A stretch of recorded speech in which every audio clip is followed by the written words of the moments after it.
President Biden I believe it was last week, he just signed off on another 200 million going over to Ukraine. If we can continue to find hundreds of millions and billions of dollars to support other countries uh, when they're at war, when they're in need, in your opinion, why can we just not fix this border? Why doesn't $200 million just go here? I agree with you with that. I think, as I stated before, the primary priority of any government is to protect its citizens. Are we more worried about the Ukrainians than we're worried about our own citizens? Are we more worried about supporting as a war in Ukraine than we have a war that has been waged against us by the Chinese on our Mexican border and not address that? I agree that we need to help the Iranians or the Ukrainians. I agree we need to help the Ukrainian in Ukraine. However, not at the cost of our own citizens. Our citizens should be placed first. And I don't think that we should be pumping all this money to fight this war against the Russians. I don't think that the Ukrainians will ever win a war against the Russians. I really don't believe that. And there are other ways to stop the Russians other than supporting a war that is going nowhere. I think that you could put sanctions on the Russians, make the Russians suffer in another way, other than us pumping billions of dollars into a war that is not going to be won. I don't believe that they're going to win that war in Ukraine. And now we're asked to provide billions of dollars also to support the Israelis. But yet, what are we doing for our own people, Sean? Our priority should be our own people. And right now, like I said, we are suffering in this country. We're suffering because of the invasion at our southern border. We are suffering economically in this country, as I stated before. A young family can't even afford to buy a house with the interest rates, 7-8% interest rates. I mean, what's going on here? Are we more concerned about taking care of all these other people than our own? Veterans, okay, are on the street because they've thrown them out of hotels where they had them housed in different locations, and they're bringing in and putting in the illegal aliens in there. Our tax money is going to the illegal aliens being given money to buy tickets to go fly wherever they want to fly. Come on, when are we going to run out of money? We're printing money right now because there's no backing to our dollar anymore, and our dollar has also decreased. I understand in 3 or 4 years. Now our dollar is worth 68 cents, and it was worth $1 2 years ago. So in 2 years, 3 years, our dollar has decreased to 68 cents in buying power. Gasoline here in California is $6 a gallon. You cross over to Arizona and it's $3 a gallon. How can it be so much different? $3 from one state to the other. Why? Because we are a sanctuary state and we are supporting the invasion of all these illegals. That's where a lot of our money is going. And I don't think we should throw our vests out on the streets to house these illegal aliens that are coming in. I think that's so wrong. These veterans that fought for this country are out on the street, a lot of them.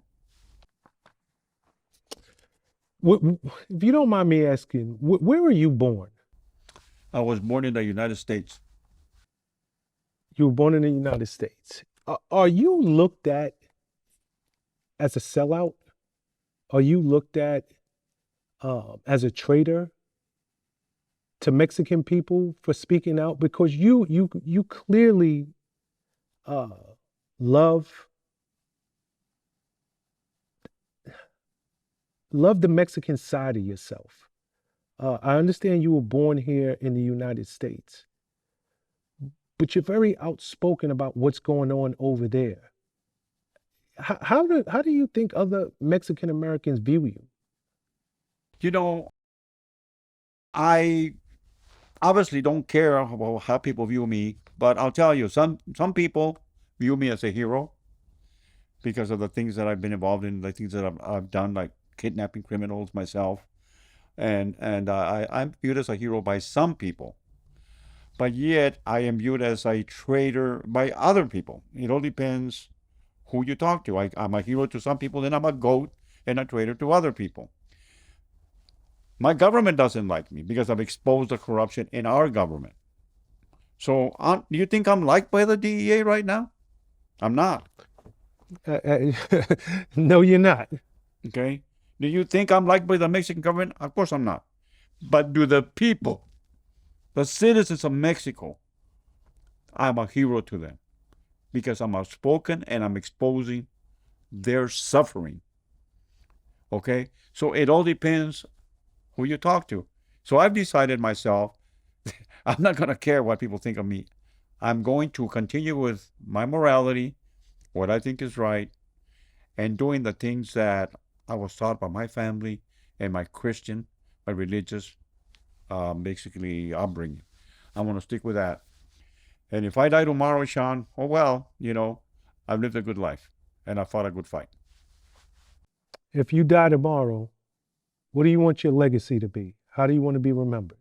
Basically, I want to be viewed as a person that cared for the underdog, a person that cared for the suffering, the needy. I want to be viewed as that. And I'm going to encourage people to read my book, because my book, and I'm going to show it here right now, The Last Narc, is not a DEA drug story. It's a story of my travels through the Mexican government and my life. It's not a heroic book. I outline my suffering, the loss of my son, basically how my brother was a heroin addict and why I took on this war against the criminals. It is a human story of a poor barrio Mexican boy that got to brief attorney generals at the White House, and how I got there, and how I suffered, and how I am not viewed by my government as any type of hero. As a matter of fact, they view me as a traitor. And I don't care how they view me, because I know in my heart that I told the truth. And I also, in this book, outline the unsung heroes in law enforcement.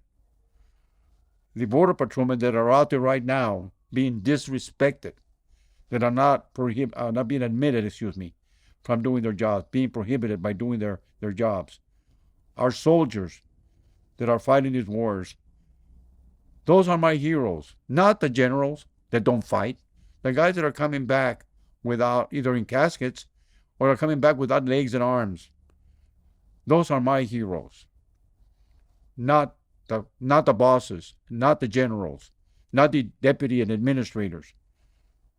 The guys that are out there fighting for the country that we never hear about. That's what my book is about. It's a human story.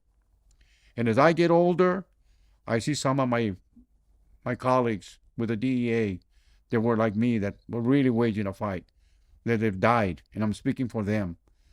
They never had the accolades. They never had the awards, but they were there, they were steady, and they took on the fight, and they put up a good fight. And I encourage everybody to read this book. It's not about busting people so much and this kind of thing.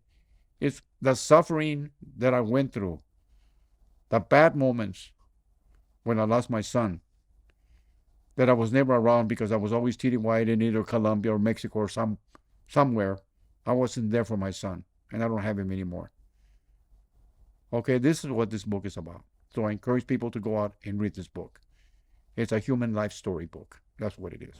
I think it's an incredible book. I advise everyone, and I can't imagine anyone that sits down and hears this interview not wanting to go and read that book, because that book is so damn powerful. Where can they get it? Where can they pick it up at? It's they can buy it online on Amazon. It's on sale at Amazon. It's one of the top-rated books in the criminal division of their book sales. Beautiful, beautiful. As always, Hector, it has been my pleasure, my honor to sit down with you. I think that you are a rare breed. So many people talk a good talk, they talk a good game. But when it really comes to putting their money where their mouth is, they don't show up. You're doing what you were put here to do. So I thank you for what you did when you were actively on the streets, and I thank you even more for what you're doing now. I think these are the stories that need to be told, and you're doing a great job telling it. Thank you so much, brother. I appreciate you. I want to thank you, Sean, so much for having me and letting me, speak what I believe in to our citizens. Thank you so much. Absolutely. On behalf of myself and Vlad TV, much love and Merry Christmas and Happy New Year to you, Merry brother. Christmas to your family also. Thank you so much, Sean. Be well. Take care.